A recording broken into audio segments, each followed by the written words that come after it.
I had climbed 8,000 meters. If you do it twice, it will cost you about 1.5 million US dollar. Sold my home and everything I had to get enough money. The most challenging has been the accident we had on K2. We didn't know that he was dead before we came down. So on the way down, we have to pass him and we see that he is dead. People blaming us for that. And we were there and we know how much we tried to save him. And it's a very, very dangerous. We know that. Everyone knows that. Thank you for doing this. I really appreciate it. I know you've just finished a very long journey, so you must be exhausted. How are you? Yeah, I'm okay. It's more busy to be home and more tiring to be home than to be up in the mountain, actually. What have you sort of been up to since you've been back? Is it just a lot of sort of interviews, a lot of meetings? What has been causing the exhaustion? Yeah, mostly it's just very busy with meetings and journalists and interviews. And then we have this case on K2 that has been, of course, taking all the time now for me and the whole team. So it's been super busy. Kristin, where are you currently based? Well, I don't have any place. I sold my home and left for this project in 2022. So I don't have a home. But right now I am with my boyfriend in the middle part of Norway. I'm from the northern part of Norway myself, so my family is up north and we are in the middle part. That's beautiful. I think I was trying to think back on how I first came across you. I think maybe I was watching Nim Dai's sort of Netflix show, and then I saw him sort of do the 14 peaks, and then I started searching about other climbers, and I think that's how I came across you. I think you've broken some world records then as well, and then that's sort of how you came into sort of my field of vision. Yeah. What did you do before 2022, Kristin? I was climbing and did some ski expeditions. So I did that since I quit my job in 2019. And since then I have just been out and climbing and traveling. And then prior to that, in 2019, were you working? Were you like, what did you do for a living? And then how did you then choose to get into skiing and then get into climbing? Yes, I was a leader in a furniture company and I was working a lot for many years. And one day I got an email and the next day I went to my office and I said that I'm quitting. And the next day I quit. And the plan then was to take 1 year off, but now it's already been 4.5. What was that email that catalyzed that decision? Yeah, no, it wasn't any big thing at all. It was just one small thing about like a warehouse. But it was just me realizing it won't be what I'm working for. Whatever I do here, it won't work. And I felt that for a while and then decided to quit. Did you have experience climbing mountains prior to 2022? Not really. I had been on Kilimanjaro in 2015 with my job. So I won this trip in 15 and between there I was just running in the mountains. I didn't do any high mountains or climbing. I was just running in the mountains and did skiing. Interesting. And what made you want to go for this world record? That came after my Everest and Lhotse in 2021. So I did both of them then it was record time, 12 hours. And I was sitting in this quarantine hotel room in Oslo and had felt for a long time that this sport and this industry and this, it was very far from equal.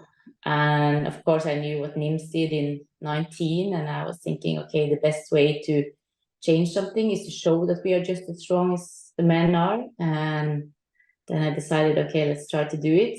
And sold my home and everything I had to get enough money because it's very, very expensive. Then, I got the 12 last year, 2022, and didn't get the permit to the last 2 in Tibet. And then this spring we got it, and we made the 2 summits there first, and then the rest this year. So that was good.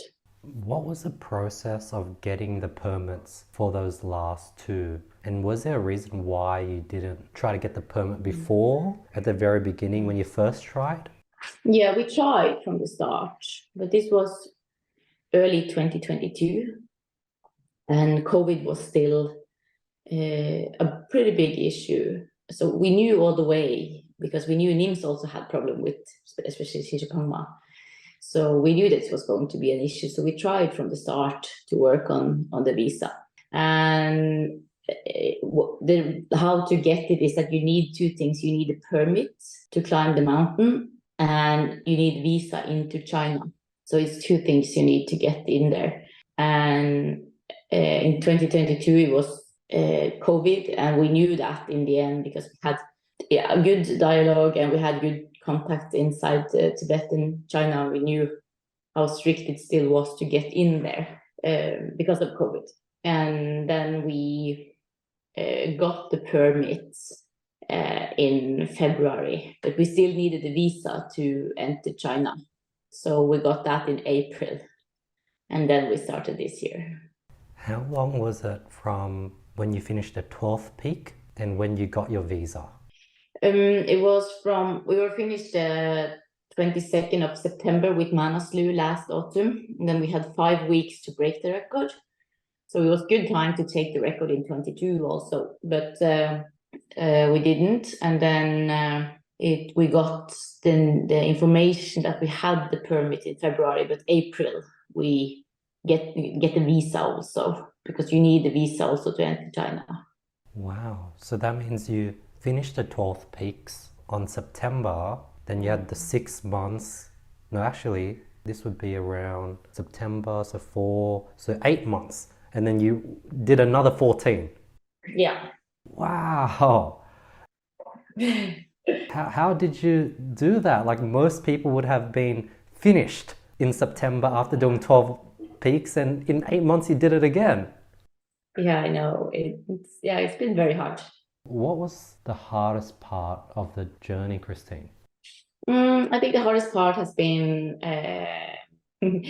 all the other things, everything else that have happened, and all the logistic and all finding enough money for the project, and yeah, of course, all these other things that we have to handle with social media, and yeah, so it's been more about that than the mountains. Of course, it's hard to climb the mountains too, but it's just like you get physical tired, so it's different. Christine, how did you go ahead and learn how to plan the 14 peaks, figure out the weather, the best timing, logistics, social media, getting sponsorships? Did you do that all on your own, and did you have experience doing that? Like, how did you do that in the last 2-3 years? Yeah, no, I didn't. I just had to try and try and try, and it's been a lot of work to get it done, not just the mountains, but like everything else. And most has been just to try and to go around and ask and try to learn from the companies or from Sherpas or from other people that have got sponsorship. Or so it's been a very hard job and a lot of work to get it done. When you went about talking to companies asking for sponsorships, what was the story, or what sort of was a vision that would sort of allow them to see what you wanted and have them want to help you? Yeah, but it's very, very hard to get sponsorship to things like this. Very, very hard. It involves some risk, and this mountain isn't like if it was playing football, it would have been much easier. So yeah, it's not easy to get that, and I still have paid a lot myself to manage to do this. How did you go about choosing and forming the team you had, the Sherpa team? How did you meet them? Oh, it was a little bit coincidence. Actually, all of how it ended. And 21, it was my first 8,000 meters. I wanted to go with like a very serious company. So I went with Garrett Madison in Madison Mountaineering, and he's great and very experienced. And I think that was a good place to start for me. And there I met the Sherpa that I climbed with in 2022. And he moved to another company. So then I decided to climb with that company. And we had a lot of problems with the company as we climbed and during the autumn. And in the end, they said they couldn't help me anymore with the permit and the visa to China and to the last two mountains. And I knew that NIMS did this project with 7 summit tracks. So last autumn, I changed to that company, and they said, okay, we can help you to get the permit. And at least we knew that they were able to do it in 19. And then I went with them, and I knew they had good Sherpas also. So in March, when we started to climb on Manaslu, I met Lama, the Sherpa I had this year, and he didn't speak much English at all. And I didn't speak Nepali or Sherpa. So but we understood each other. And after some times, we decided, okay, let's try to finish together. So we decided to continue together. And of course, we don't know if you are able to finish together until the last mountain, because things can happen and one can get injured or get too tired or something. But very happy that we managed to finish together. That's beautiful. Besides, wanting to show that, women are strong and women can do these things, like, what was that big push for you to sell your house and go all in, and you funded majority of this or like a large amount? Like, what was that drive? Well, where did it come from? Yeah, right now I'm wondering myself. And I have, because it's been hard to do this 2 years in a row, not just like the physical hard and climbing them all over again. It's hard to climb this 8,000 meters, but also like to be away from my family for the second year and missing like Christmas and national holidays and missing so much home also. So it's been very hard to do it twice. It has. How do you think, or what allowed you to do it in such a quick period, doing the 14 peaks in around 90 days? Was it just great weather, great team? What was the thing that helped you the most? I think the most thing, like the main thing is to be a good team, because it's a teamwork to make it happen. And if you're not like a really good team, you won't make it for sure. And it also, of course, it's me and Lama, but it's also the team that we have in base camp and the team we have in Nepal and the team we have in Norway, because it's so much more than the climb that needs to be organized and fixed and planned and logistics. So we need a good team also on the ground. That's beautiful. And then Kristin, what's sort of, I know you sort of do a lot of running, and that's sort of the next chapter, I guess. Tell me a bit about running and then sort of your upcoming next chapter. Yes, I love to run, actually more than to climb and ski. So now I'm signed up for some races in the mountain already next weekend and the weekend after. And I think that's going to be great to do something different. And it's possible to have good time outside in the mountains and still live a little bit more normal than you can do with these 8,000 meters. How do you sort of handle, or how have you been handling sort of maybe the stress or pressure? Has it been tough getting back into normal life? Like, has that been, or what's been challenging, or has it not been challenging? Yeah, the most challenging has been the accident we had on K2 and how it affected all of us, but also all these false accusations in the media and in social media and people blaming us for that. And we were there and we know how much we tried to save him. And of course, when people are threatening us and saying that we did murder him, and it's not okay, and it's absolutely not nice to come back to that, especially when we wasn't even in the film that is published, and we tried for hours to save him. So it hasn't been very nice to come back, and it's been very busy and trying to clear up in what actually happened up there. I haven't been up to date with that incident. What happened in K2? Yeah, that's year. It's been just about that especially for me, because people blame me for that. I think for the rest of the team, they are not getting so much as I get. So we were on K2, the last mountain. It's a very, very dangerous mountain. We know that. Everyone knows that. And we climbed from Camp 3 this year. Last year we climbed from Camp 4. The conditions below Camp 3 this year was much, much better than last year. Last year we had a lot of rock falls because the mountain was very dry. This year was a lot of snow. So when we started the summit push from Camp 3 and when we reached the bottleneck under this very, very big serac hanging over, we suddenly stops up. We have 6 people in front of us in the queue. We have been passing a lot of people. But from there, it's not possible to pass. So we were behind these 6 people.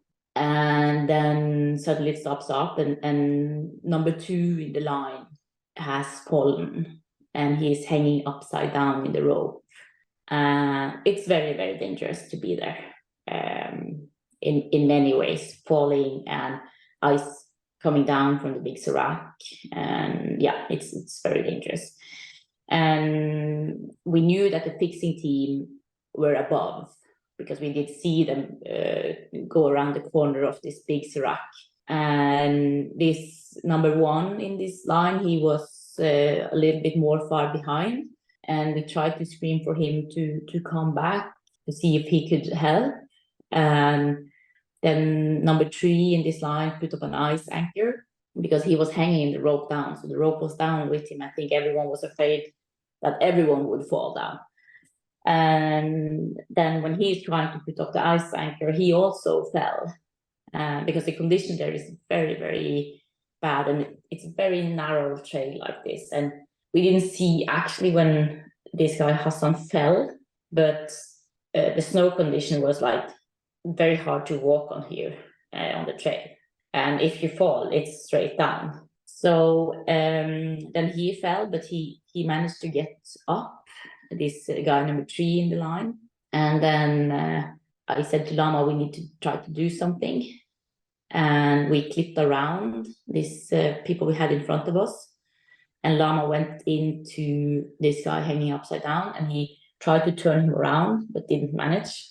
And he didn't have a down suit and he didn't have gloves and he didn't have oxygen. And then we decided to do another plan to get him up, and we put a rope on Lama, and Lama climbs up with an ice axe. It's pretty steep and this narrow trail, and he climbs up and put up a new rope there and put the rope down to Hassan and also get Hassan's friend to come back to the trail. And then Gabriel, our camera guy, went into Hassan again.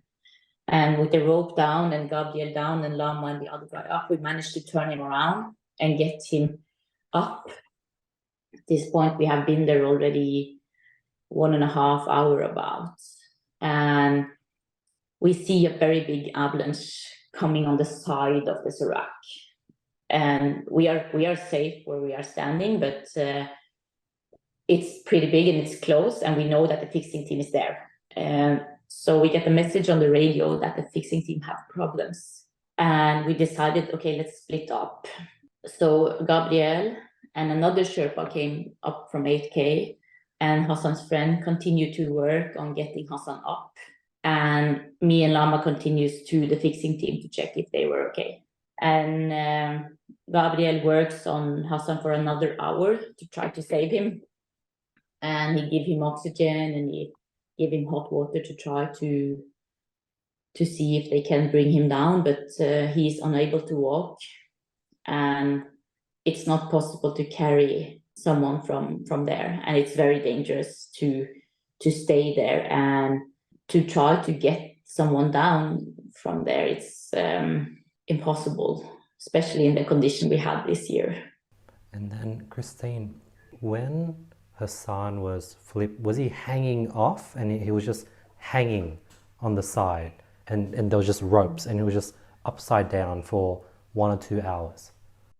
Yeah, we think he was down for 1 hour about before we managed to get him up. So it looks like his harness was down, like around his feet, not around his hip, and it looks like the rope was twisted around his legs, and it was in the middle of the night. It was totally dark, so it wasn't so easy, but we saw him. He was close to us, and it looked like he fell about 5 meters down. And from the trail here, he was hanging and probably 3-4 meters in. So it wasn't that he was very far away. It was just very hard to manage to turn him, and it's very, very steep there. So it's probably the hardest place to save someone on K2, and it's a very dangerous mountain. And we know what happened there in 2008 when 11 people died. The first one that died, he died when he clipped around, the Norwegian climber actually, and we had to clip around to get him. So it's not like it's very easy to just carry him and clip around all people coming up. And it's not like you can say to everyone, hey, next one, we are turning around. It's a long line of people coming up, and impossible to get past all those people. And then was it pitch black the whole time, nighttime, from the beginning of the incident till the end? Yeah, until we had to go to check on the fixing team, it was totally dark. And in this film that is published, it's daytime, and people are saying that I'm crossing him, and I didn't. So of course it's very frustrating that it's all over the news and all over media saying that I did step over him to reach the summit, when we didn't. We tried to save him for hours, and we think the accident happened 2 a.m. or between 2 a.m. and 2:15. And we have a lot of pictures and we have films about what happened, and we don't want to share that in media or in social media, because I think an accident like that and people that are dying shouldn't be published out in social media, and especially like if the family hasn't said it's okay. And then what is a fixing team? Is fixed, yeah, just so people can understand. Yeah, so in Nepal on this 8,000 meters, it's very often organized by the tourist office, the Ministry of Tourism in Nepal. So the companies in Nepal, they apply for getting the permit to fix on the mountains. And when we climb on a mountain in Nepal, everyone pays a fixing, a permit fee. And in that permit fee, the money goes to the company that gets the permit to fix. So in Nepal, it's very organized. In Pakistan, it's not that organized like that. So when we come to K2, we know that we have to help them fix, for sure. And other Sherpas, and another friend of me was fixing up to Camp 3. And then it's less organized. And when we come to Camp 3, they are finished fixing to Camp 4. So to reach the summit, we need to help on the fixing. And we send the best Sherpas we have for that. So not in the whole 7 Summit team, but in our closest team, it was me and Gabriel and another climber called Nima. He's from Nepal and 17 years. So, and the 3 of us, we have 3 Sherpas, and probably the strongest Sherpas in the world. They are like really, really good. And they have been fixing on many mountains. Many of these have been fixing on Everest since they were very young. And they are like super good climbers. And for us, we know that they are capable of fixing the whole mountain themselves, because they are like amazing strong. They are well equipped, and we send with them extra oxygen because fixing takes longer time. So when we are in Camp 3, we say, okay, we are 3 very good climbers and we have 3 very good Sherpas. So we give 2 Sherpas to fix, because the 3 climbers of us, we only need 1 Sherpa with us, because we can manage the climb ourselves.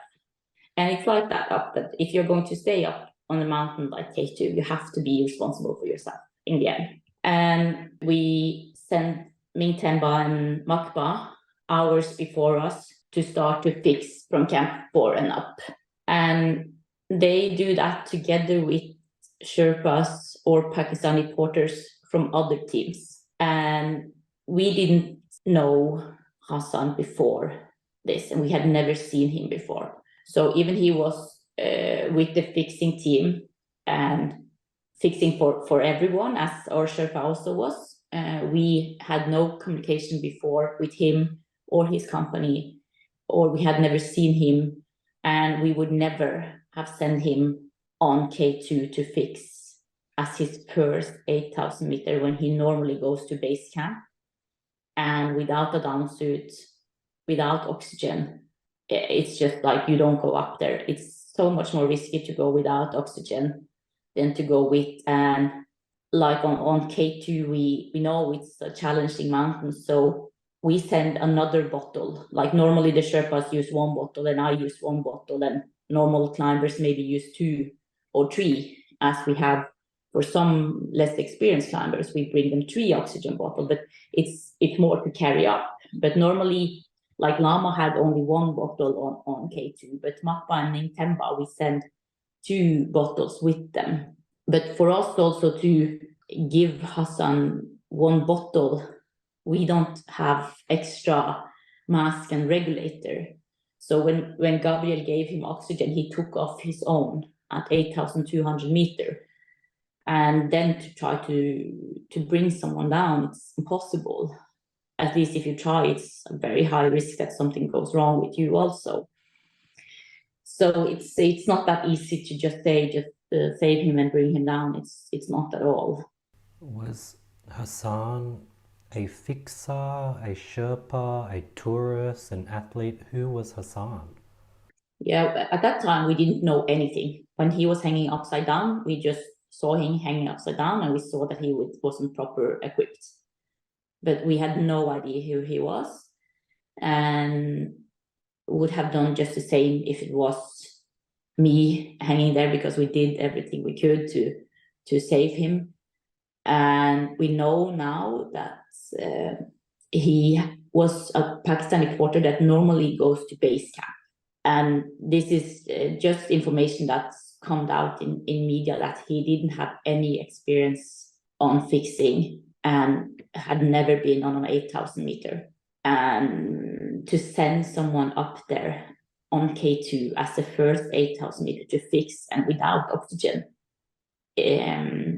like when I have climbed 8,000 meter without oxygen, I'm always with my Sherpa Lama, and he bring emergency bottle and regulator and mask in case I'm not capable of climbing or if something happens. And to go up there as a part of the fixing team without oxygen and without down suit, you should never have been up there. And Kristin, for me in the audience, what is a porter? Yeah, so porter normally carry up on the mountains. And some of the porters carry to base camp. It's a long trek into base camp, so normally they carry in there. And high altitude porter carry from base camp and up. And sometimes we can hire a Pakistani porter to help us to carry, for example, to camp 1 or camp 2, and then they go down.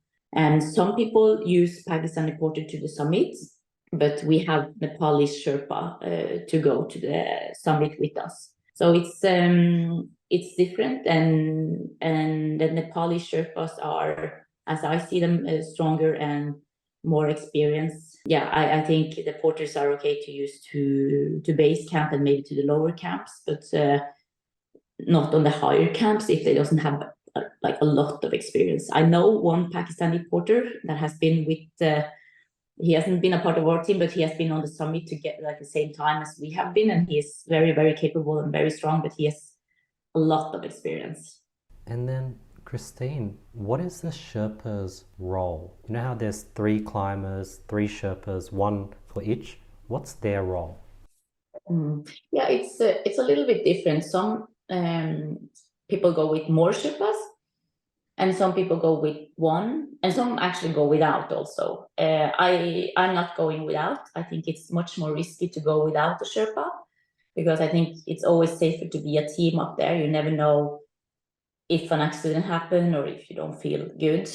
So it's like a little bit depending on what you want and how strong you are. And of some of the climb I have done this year, we need more Sherpas. And it's like when we have been on some of the mountains where it's just been me as a climber, like no one else, we need a bigger team of Sherpa. So we have been from just me and Lama to maximum 5 people, like 5 Sherpas. So it's a little bit depending on the mountain and how the condition is, and do we need to fix rope all the way? Is there other people on the mountain that makes like the fixing easier to do with other people and other Sherpas? So yeah, depending on that, it's they are like Lama, my Sherpa. He's like amazing strong. He can like carry so much, and he's super fast, and he's very, very technical. And of course, he have the equipment he needs to climb. And yeah, just a very, very strong, and like I have never seen a stronger Sherpa actually, and than he is, and like super good climber. He's like super technical and been fixing so much, and yeah, knows the mountains. Got it. So that means the Sherpas does everything from carry the equipment, fixing, technically helping put ladders, and basically just guide the climber. Yeah, I think it's also depending on like how much guidance do the climber need. Some need help with some things, and some need help with other things. I think for me and Lama, because we are very experienced and we have been like super fast, it's more about being a good team together. And also on many of these mountains, since it's only been us, we have to carry more. And when it's just the 2 of us, it means I also have to carry. And on 8 of these 14 mountains, we have been first on the summit for a year. And that means we have to fix, and we have to break trails, and we have to navigate to reach the summit, because most of the summit push we do in the dark. We start in the evening and we summit early morning. So, and I have the GPS track from last year on all the mountains. So many of these mountains, when we have been navigating in the dark, my job has been to find the right way. But also Lama is very interested in the GPS and finding the right way, and finding the safest way. So, and that's maybe a little bit unnormal for a Sherpa, because normally they don't use GPS, but I think it's been very necessary for us since we have been so much in front this year. That's amazing. So were there any mountains where you and Lama were fixing? So that means you were going in blind, not knowing, you had to do it yourself. Yeah, many of the mountains we have done that, many. And also we have been summiting without fixed ropes. So much easier to climb on fixed ropes. But when it's just been me and him, and we know it's possible to climb without fixed ropes, we use a main rope between us and climb with ice axe. And we have done that on several mountains also this year. And of course, it's much harder, but we don't need to fix. We don't need to carry rope up, and it takes much longer time when we fix. So of course it's different, but some mountains we have also climbed with just main rope. Wow. So when you're fixing, you have to carry rope and you lay it out, and then now you can easily just follow along. When you main rope, what does that mean? It means that we have just a rope between us. So that means that we cannot just pull ourselves up with the rope. We have to climb. So when it's like that, Lama climb and I secure him, and then I climb and he secure me. And as that, we continue up. And it's much, much harder, and you have to be really awake, because if one is falling, you have to hold him. So it's totally different climb, much easier to climb on fixed ropes. How many times, or were there times where you fell and then the other person is just holding and you had to get, is that common or rare? It's not so normal to climb on main rope. But we had one accident falling, and we were three in the rope, and the other Sherpa, not me or not Lama, he fell. But we managed to have him. When Nims died, was it all fixed, or were there also some mountains where him and the team had to do main? I think it was just the same as we had. I think so. I'm not sure on all the mountains, but I think it was just that we also, some they had to fix ropes, some they went with main ropes, and some it was already fixed. And then let's say there's 4 climbers. The first 2 people are fixing the number 3 and number 4 and number 5. Are they able to pull on the rope as if it was fixed, or the same? Yeah, so we have to wait when they are fixing, and they need to be finished with that length of rope before the climbers can come to next. So that's why when we climb behind the fixing team, it takes much more time. So that's why we let the fixing team on K2 start hours before us. So at least they were across the bottleneck when we were coming up there, because we don't want to be stuck in the bottleneck. And now we were, because of the accident, we were stuck there for hours. How many other teams was on K2 besides your team? I'm not sure how many different team it was, but it's many different teams. Wow. So it was many different teams and it wasn't fixed yet. Yeah.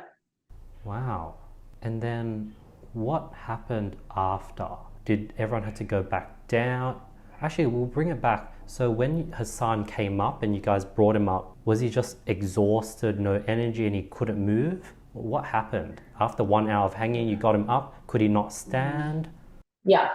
Because we already had left me and Lama to go to the fixing team to check if they were okay. So, but he was all up on the trail. Gabriel got him up there, gave him more oxygen, and he was unable to walk. He was alive, but not in a good shape. And Gabriel was running out of oxygen, and his Sherpa was in front of the fixing. So he needed to catch up to get his oxygen bottle. And for him to turn around there and go down, it's almost impossible because of all these people coming up, because then he had to clip around in this very dangerous area. So it's better to go up and get on the, I shouldn't say the safe side, but not under the serac anymore, at least. So I texted my team home and said, we have problems. And they called to 7 Summit Tracks, the company. And on the radio, we have radio contact inside our team. And base camp had got message that everyone was okay in our team. So on the summit, when we reached the summit after many, many hours, about 14 hours in total, almost 14 hours, I called my team home and I tell them about what happened, because they only got this message from me that we have problems. And they also saw that the GPS track was stopping up in the bottleneck. So on the summit, I called them and I asked, and I tell about the accident, and I asked, have you got any news about how he's doing? And they said he's fine. And Gabriel came up and catch up with us on the summit. And I also asked him, did you manage to get him up, all up to the trail? And he said yes. And I said, is he alive? And he said yes, but he's in a bad condition, he's in bad shape. And when Gabriel had to leave him, there was still other Sherpas and people working with him to save him. So it's absolutely not true that he wasn't tried to save him, because it was. We didn't know that he was dead before we came down. So on the way down, we have to pass him and we see that he is dead. And we didn't have any idea before we saw that. And it's not possible to carry him down from there.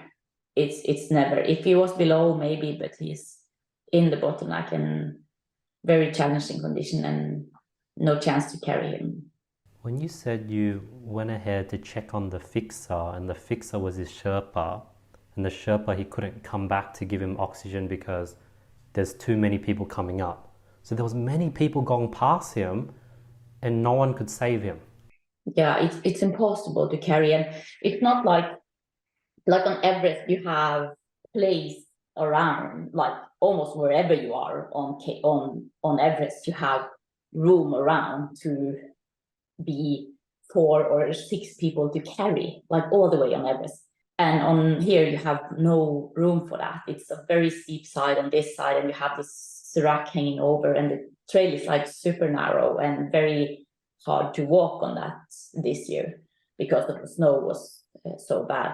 So it's not easy. And I know, like in 2008 when they tried to rescue someone from below the bottleneck, not in the bottleneck but below, they also fell and more people lost their life. And it cannot be 6 people around here. It's like 1 in front and 1 behind. That's everything. So yeah, it's not possible to get him down. And when you went ahead to check on the fixer to see if they were okay, did you continue helping them fix? Did you wait and sort of just continue going up? What happened when you went around to check on the fixer? They wasn't very far away, but we didn't see them when we were working with Hassan, and the avalanche came on the side. So we came here on the side, and it came another avalanche on this side. So we knew the condition was very bad. And I was staying behind because there were several Sherpas in this fixing team. I think it was 6 when we catched up with them, and they was terrified. And I asked the first one that we catched up with, are you okay? And they said, yes, we are turning around. But it's not possible because of all the people behind. And we were standing there, and Lama went in front to Makba and Mingtemba. So Makba and Mingtemba was in front of the fixing team, and this other were behind. And Lama flip around and goes up to Mingtemba and Makba. And Lama said, okay, I need to make one try to get over to a more safe, I don't know if it's more safe, but maybe it felt like. So he managed to get a little bit higher, and then they continue. And after this place where these avalanches came, we come to a part where it's blue ice and a lot of ropes from last year and years before. So we use them to get higher up. And after that, we come to a part where it's a little bit more like not blue ice, and there's a lot of snow and pretty steep. And as we walk on that ice, on snow, it's also coming more avalanches. So we knew it was very bad conditions up there, and we had to just continue. And when we came over this very steep part, it goes a little bit not so steep, and then it's steep again, and very, very deep snow. So it took a long time to, like last year I used 5 hours from Camp 4 to the summit. This year I used 12 from Camp 4. We only used 2 hours from Camp 3 to Camp 4, but from Camp 4 to the summit this year we used 12, included the time we spent with Hassan for sure. When you sort of went around Hassan, checked on the fixing team and the avalanche, how long after were you at the top? How long was that? Was that 10 hours, 8 hours? So I think, like, we think that Hassan fell somewhere between 2 and 2:15. We have put up a timeline, and if we stayed 1.5 hours from 2, 3, so I think 3:18 we got the message from the fixing team, and it was about 2 we stopped up. So 3:18 I think is the time we got the message on the radio, and then it was short around the corner. So maybe it took us like 10 minutes to reach 10-15 minutes to reach the fixing team. And let's say it was 3:30 then, 3:30, 4:35, 36, 37, 38, 39, 30, 10, 30. So it took us maybe 7-8 hours more to reach the summit from there. And that whole 7 to 8 hours, you guys are taking on the risk, being in the front, laying out the ropes, and everyone else is just, they can follow. So you guys are taking on the risk. Yeah. And like when we reached the summit, the queue of people have catched up with us. So everyone is one long line, because going in front with snow up here, it's so much harder and it takes so much more time. So at that time, it was Mintemba, Lama, and Makba that was changing on going as the first one. And then me and Nima came behind them. And then Gabriel, he was behind and he catched up on the summit. You said the snow's up to your shoulders? It was really steep snow somewhere. It was like crazy to walk in that. And like the place where I used maybe 1 hour last year took us 4 hours this year because of the snow. So it was totally different condition this year. How are you walking with snow in your shoulders? Like how do you even move? Yeah, and also it's very steep, so it's not very easy. So the first person had the hardest job. So he had to get some snow away because you cannot like step up here. So he gets some snow away and then he step and then he falls down and then he gets some away and then he step. So going behind is so much more easy. Yeah. So that's why we changed on the person in front. We changed on that. And then so someone else went to the top first. Yeah, so we were on the top first. Yeah. And then when you saw the ropes from the last year, how do you know you can rely on the ropes and they're still good? And how can you trust it? Yeah, that's very hard. But that was just on the part where we had this blue ice, because above that the ropes were under the snow. Some places we managed to get them up, but most of the places we didn't. And that's why when we send someone to fix the rope and they climb on the old ropes, we also secure them. And they often also use an ice axe. And it's not for everyone to do that. Absolutely not. You have to be a very, very good climber and Sherpa to do that. You shouldn't be in front fixing if you are not very capable and a very good climber. So the fixing team would remove all the snow, find the base, the floor, get like a thing, hammer it in, tie a rope around, make sure it's strong, and then go up and do again. Yeah, it takes a long time, much longer time. And it's not for every climbers to walk behind either, because you have to know how the fixing is working. And normally the fixing team says that we don't want climbers right behind us. So you know how like for a normal person, climbing Mount Everest is like a lifetime achievement. But Sherpas, they do it all the time. It's normal for them. It is normal for them. Oh, let me see. They are like amazing, strong, and that's why I also wanted to share the record with Lama. And of course, he's very, very special.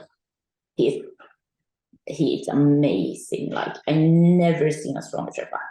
So I wanted to share it with him because it means so much more to share something like this.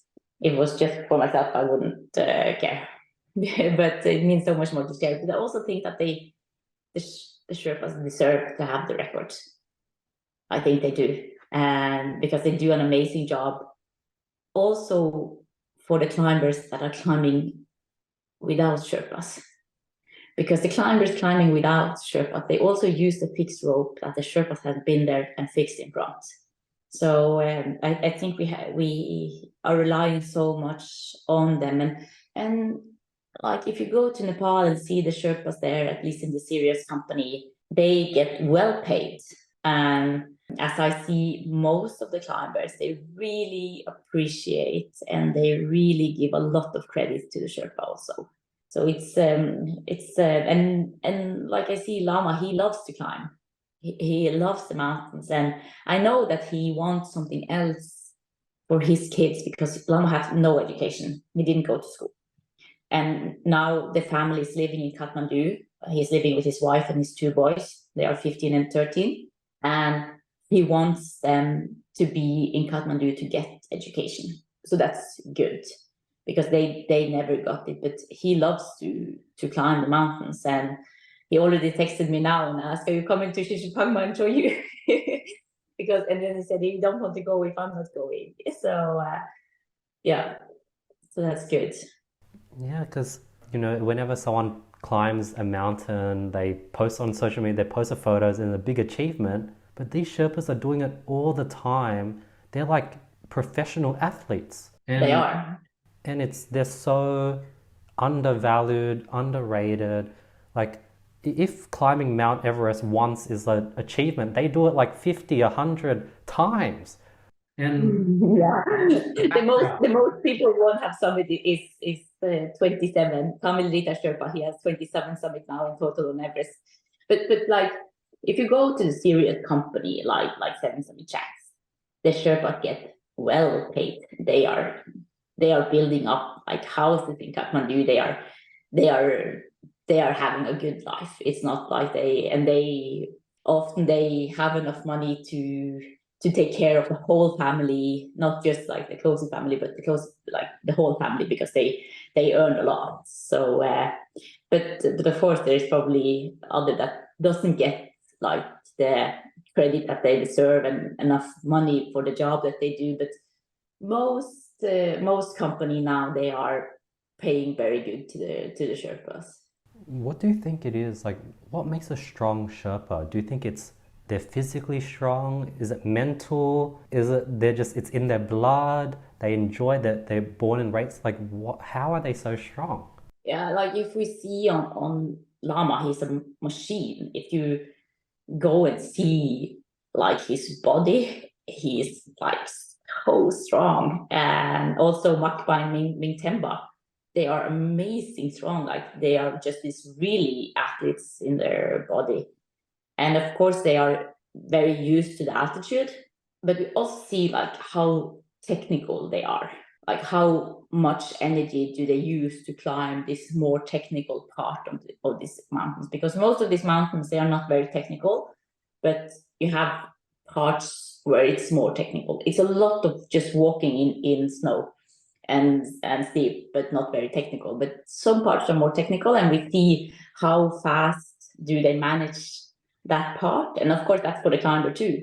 And how much can they carry and climb, and how much like it's very easy to see how people are different in the mountains, especially for us that spend a lot of time up there. It's very easy to see. I do a bit of bouldering, so I know that the experienced people are very technical, where they keep their arms straight, they use their legs, they use their toes. When it's overhang, underhang, they know what to do differently. Yeah. And it's very, they're very calm, and there's a lot of skill. When you're climbing a mountain, what are the technicals? Is it based on your legs? Is it like, how do you technically climb a mountain? Yeah, it's pretty much the same as you have when you are climbing inside and bouldering on those technical parts. So you can say like, okay, most it's not about how good technical climber you are, but some part it is. And it's very easy for us to see like how fast people climb this technical part. Many places it's not very long. The biggest wall we have is on Nanga Parbat. You have the Kinshopper wall. It's a big, long, with many ropes up. But most it's just short parts, and how fast you climb up there is very easy to see difference from like how fast you do it and how much energy it costs you to climb this technical part. But of course we have a very heavy backpack many times, and that makes it different. And of course climbing on higher altitude also makes it very different. So it's easy to see how it's much more easy if you are a good technical climber. Have all the mountains, or how many of the 14 peaks has been successfully climbed without oxygen? I think all have been climbed without oxygen now. Not me, but all have been climbed without oxygen. Not many people, like for example on Everest, it's a few people that have climbed it without oxygen. But yeah, like it's possible. But I think if you see in general, 95% goes with oxygen. Got it. And with mountains like Mount Everest, Christine, it's so crowded. How do you do your challenge there? Are you clipping ahead and overtaking people? Are you picking the time where it's not crowded? What is your strategy? Yeah, I think I have 3 summits on Everest now. And 2 of the summits, it's been with 0 people. Oh. So I think it's a little bit blown up in media about how crowded it is. Of course, it's people there. If you go in the season, and I think if you go to 8,000 meter in the season, you have to expect people and you have to accept that. And if you want to climb alone, there is plenty of mountains where you can be totally alone. And as we climb, I see that most often it's not a problem, and most people are taking care of each other and helping each other and are being careful to each other. So if someone is walking faster, normally it's no problem, and it's just like a few places like K2 on the bottleneck where it's not so easy to pass, and Hillary step on like it's small parts on all the mountains where it's not possible to pass, but most of the places it's room to pass somewhere. Wow. Thinking back to K2, does that mean Hassan is just still there today? He's just standing there. No one can do anything. He's just there. Yeah, but what probably will happen sooner or later is that ice from the Serac will bring him down. And We then saw like a main difference on the Serac compared to last year. It's changed a lot. It's coming ice off the Serac and it's getting warmer and warmer, and it's very likely that at some point ice will hit him and bring him down. He's just sitting on the trail now, or like, yeah, he's on the trail now. And there is dead people above the bottleneck also, but it's not possible to get them down. There was an accident there last year, a guy that died below, and he was carried down this year, but he was much, much lower on the mountain. He was just above Camp 2. and then when the ice melts and the rock, the ice brings him down and he falls down, does that mean all the ropes, everything that's fixed will go down and then the next person has to refix everything again?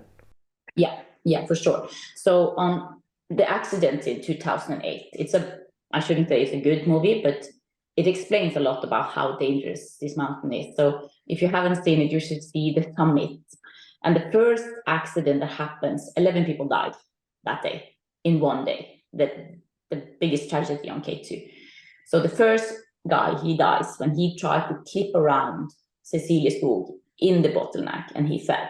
And the next accident that happens there is that they are trying to carry him down from below, much lower. 4 people are trying to carry him down, and they fall and they die. And the last accident, or maybe not the last, but much later, Cecilia and Lars summited 5 p.m. because of the problems that they have in the bottleneck. Normally they would have been summited in the morning. So they summited in the evening, and Rolf had turned around. He didn't manage to go to the summit, but Lars and Cecilia did. So when they catched up with Rolf again, they go together under the base rack in the bottleneck, and they are in the same rope, and the ice block comes down and hits Rolf, and the rope cuts like this, and the people above, when they coming down, there is no more rope there. So more people die because there is no rope in the bottleneck because it was cut by this ice block that came and took Rolf. And of course, Rolf is gone, like immediately gone, because of this ice that hit him. And Cecilia and his wife was just meters away, and Lars also. And they managed to get down, but Rolf is gone. And then do they have to undo main rope down? How do they get down when the rope they came up with disappear? Yeah, it's very, very risky. But when we put up the rope, we have an ice anchor and then a rope and then an ice anchor. So if it's cut here, they need to manage to get to another ice anchor until they are on a new rope.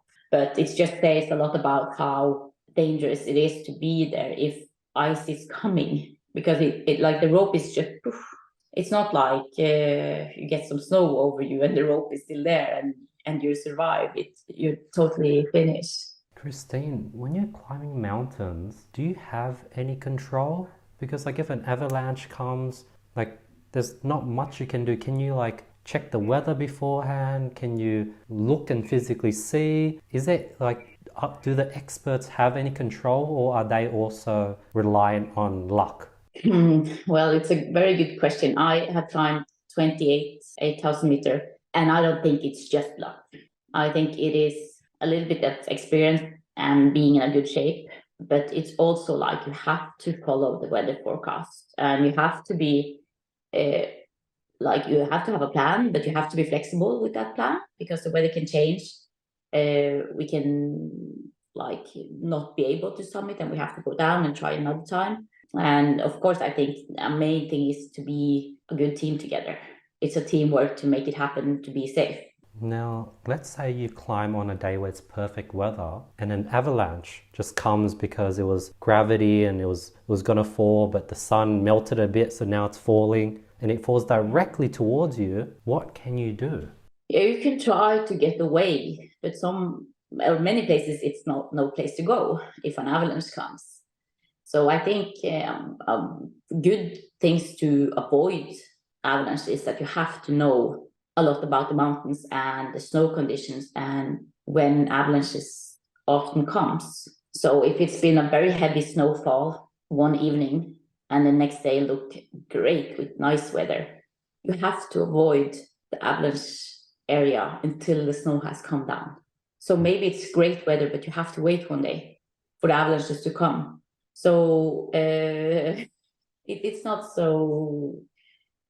just like, okay, it's snowing, we have to wait. You have to know when it's avalanche risk and where it is. And some places we know that, okay, here it's still a risk. So here we have to be very fast and we have to be one by one, not many people on the snow condition. And yeah, you have to be awake and know the mountains and know the snow.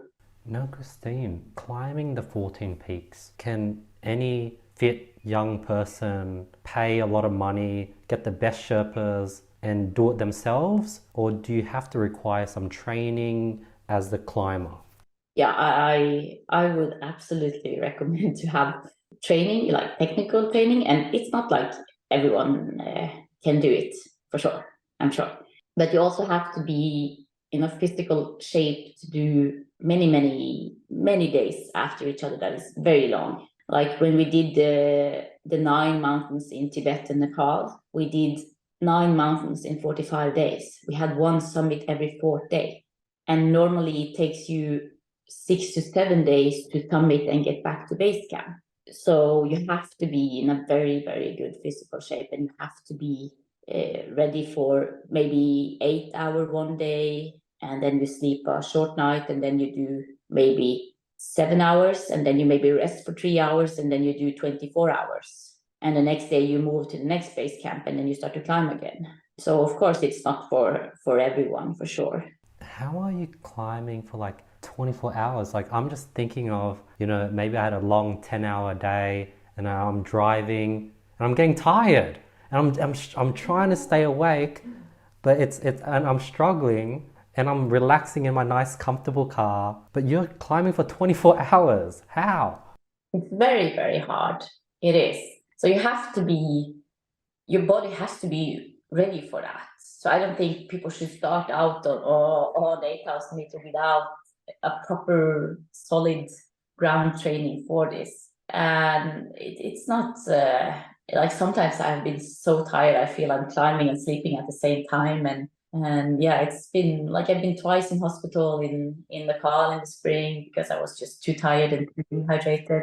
No, it's not very easy to do that, and you have to be in physical good shape. And what we see on typical mountains like Everest, where pretty normal people comes in, and for me that's okay. Let people climb. Yeah, I think it's good. But what we see is they are capable of 1 long day and 2 long days after each other. But when you're doing 3 and 4 and 5, yeah, you see people get more tired. What type of food are you eating? Like, how do you absorb enough carbs and calories because you're exerting so much energy? Yeah, you lose a lot of weight. So for me, it's always important to have some extra kilo before I start. So I'm capable of doing that. But the main thing is to drink enough water. because if you get dehydrated up in the altitude, it's very dangerous. So you have to make sure that you drink enough. That's more important than the food. Wow. And then Kristin, you would climb up, you'll climb down, and instantly you would fly to the next location. Is it pre-booked? Do you just buy the ticket when you go down? Is your team handling that? Do you get like a helicopter? Yeah, the team is fixing that. So they have to be in contact with us the whole way to make sure. And sometimes it's a helicopter in between the base camps, and sometimes it's walking. It's not always flying between. It's also like we did on Gashadrome. We summited there, came back to base camp one evening, and then we next day was walking for 12 hours to reach the next base camp. And then we rested some hours in base camp and we started to climb. So you have to be prepared for that. After you finished the challenge, or were there mountains that you finished where you just slept for like 20 hours? Does that happen? Does your body catch up and sleep for 24 hours? Not like 24 hours. We have normally no time for such long, but for me, I'm so used to it. So I need one long night and then I'm pretty fine actually. Wow. But that's just because my body is so used to it. I get more tired of sitting in the office and doing nothing than to climb. That makes sense. Kristin, how much did it cost to do the whole 14 peaks? You had your team, you had all the Sherpas. Like, how much does it cost to do a mission or a campaign like this? Yeah, and if you do it twice, it will cost you about 1.5 million US dollar. Crazy. That is insane. What was the most expensive part? The most go to the company that organize, and that often includes permits, helicopters, Sherpas. We also pay for each mountain. We pay for equipment to the Sherpas to make sure that they have what they need, because they need to like be well equipped and they need to be paid good. And we also give them summit bonus, so they get extra. And yeah, base camp service, food, oxygen, yeah, many costs that make this very expensive. Yeah, because I haven't done enough research, but like climbing Mount Everest, there might be packages for like 20, 30, 40, $50,000. And that's one mountain, but wow, 1.5, that's such a big investment, but it makes sense having the filming, the camera people, the team to organize things. Like, wow, that is such a big investment, and it makes sense. It's this big campaign. Yeah, it is. It's very expensive. And out of the 14 mountains, what were some of the tough conditions that you had to climb in? Were there any climbs where it was nighttime and it was hailing? What were some of the tough conditions, Kristin? Yeah, I think the condition is everything. Like last year, the hardest climb was on Manaslu. Actually, we had very, very bad snow condition there. And last year, actually, K2 was one of the easiest we had. But this year, for sure, that K2 was very, very challenging with the condition we had there. So I think it's always the weather and the condition that decides how hard this mountain is. Coming back and finishing, actually, even throughout the last 2 years, Kristin, did you learn anything about yourself, or were there any big sort of light bulb sort of spiritual moments where you're like, wow, like this is something you learned through this tough journey? Oh yeah, it's been so much. It's hard to say one thing, but yeah, I mean, yeah, like main thing is I think the teamwork. That yeah, you have to be a good team to make things happen. And when you mean teamwork, do you mean communication, talking? Because like there's the team that's helping you with the radio, and then there's the team that's on the mountain, and then you probably have yeah, like what do you mean? What was the biggest impact? Like what would help? What did you learn from that, I guess? Yeah, I think it's all the part of the team. It's not just me and Lama that needs to communicate good. Then we need to like climb good together. but it's a lot about that the team in base camp need to work good with us, and the team home needs to work with us and with sponsors and with the team we have on the ground, and to like have control on everything and how much that affects how this is going. Since you've been so focused in the last 2 years or the last few years on this sort of campaign, now that you're back, now that things are finished, is there what's the plan for the next 5 to 10 years? If you're not too sure, is that stressful being uncertain? Yeah, what's the next chapter hold? Yeah, I'm totally finished with the climb on the high mountains for sure, but I'm going to do some more running in the mountains. And I will be working on speeches for sure, and to get the story out. And also it will be a book, and we're also working on a documentary. So we have been filming the whole way. So it will be a film also. I think it will take more than 2 years to get it out. So I guess the next 2 years will be busy with this project. And let's see after. I'm not sure. And then, Kristin, have you been learning yourself on like finding the right team for the film, finding the right publishers to help with the book? And then sort of, have you been just basically been an entrepreneur and a business person trying to figure everything out yourself? Yeah. So you have to do that, but I also have a very good manager and a very good marketing team. So they are taking care of a lot and trying to hold control of my calendar and everything that's going to happen and happens now, and who is important to get an interview with and who is not. Yeah, it's great to have them. And then I remember, I don't know if maybe your marketing team was on it, but I think we reached out to you on LinkedIn, and then you replied and sent me the email of your team. I don't know if that was you, but you were like quite active on socials throughout this tough journey somehow. Yeah, so of course we have to do some social media and things also, but I think now we will just keep it quiet for a while, because it's been so much negative and so much people blaming us for the accident, and we just need to let it calm down a little bit. Yeah, because I think when I messaged you, it was maybe a month ago, and you haven't finished it. So you must have been somewhere in the mountains in transition, but you're still replying and on top of your messages, which is quite surprising. Yeah, we have to try to keep up with all the messages that we get in there. And sometimes we have signal in between mountains, and like in Pakistan now, we was waiting 12 days for permits. So we had some time down there to work, and so it's okay. That's cool, yeah, because I think I've even seen like some articles, or you did some interviews, maybe, I don't know if it was in between, but you were like active, you were like working in the middle of your challenge. Yeah. We have to do something in between also. Kristin, tell me about mountain running. I know like about marathon running, I know about hiking, but mountain running is different. Yeah, it is. And now I'm going to run, it's called the Sherpa stairs up.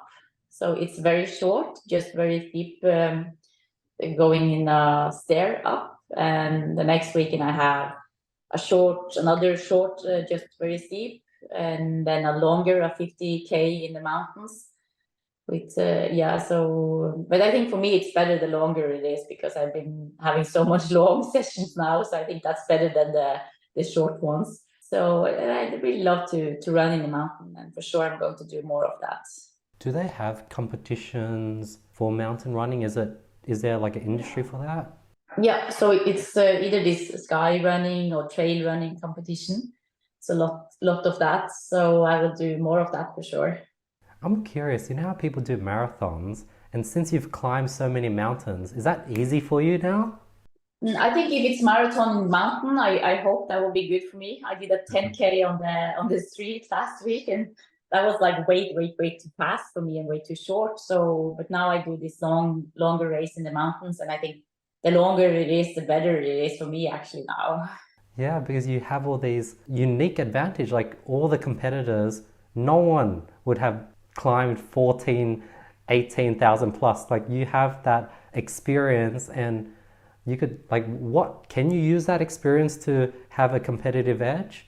Yeah, I'm not sure. Let's see, but I haven't been running. And it's a little bit different than to climb. So I'm not sure if I get the good feeling on the on running, but so let's see. Prior to when you quit your job, were you into running or climbing? Did you have much experience in those two things? Not so much climbing, but I did running and skiing in the mountains. So I done that a lot before, in a lot of competitions with running in the mountains and ski racing, and also so I will do more of that in the future now. Christine, a lot of people who are watching, we have an entrepreneurial business audience. Some people that might be working in a 9 to 5 and they're not that passionate and they're scared to take that leap. What advice do you have for them? I think it's just to jump out of it. And many of the reasons why we don't do that is that we are worried about how will we get enough money to manage. And normally, at least if you live in Norway, you will survive, and it will make some difference that you will change, and that will probably or hopefully get you in a place where you want to be, and you can still earn money, so you will survive. But we are capable of surviving and changing much more than we believe. We just have to jump. I know your long-term focus is like the book, the sort of speeches, the movie. What's your main goal and focus in the next, say, 3 to 6 months now that you're back? Yeah, now it's just to get enough money to pay the bills. So it will be speeches and things like that for sure. Yeah. That's awesome. And any recent discoveries, especially now that you've from that challenge, that you've implemented to your day-to-day life? Well, I'm not sure yet because it's been like unnormal situations since I came home. So let's see in a couple of weeks how it turns out. Thank you so much, Christine. I really appreciate your time today. Christine, where can people follow you, find more about your journey, and sort of get more of you? Yeah, so it will be on LinkedIn and Facebook and Instagram, and also my homepage. And hopefully you can see the film and read the book out soon, also in like a couple of years. Thank you so much, Christine. I really appreciate it. I could see how passionate you are with sort of your mission, especially with trying to show that, you know, what women can do, and you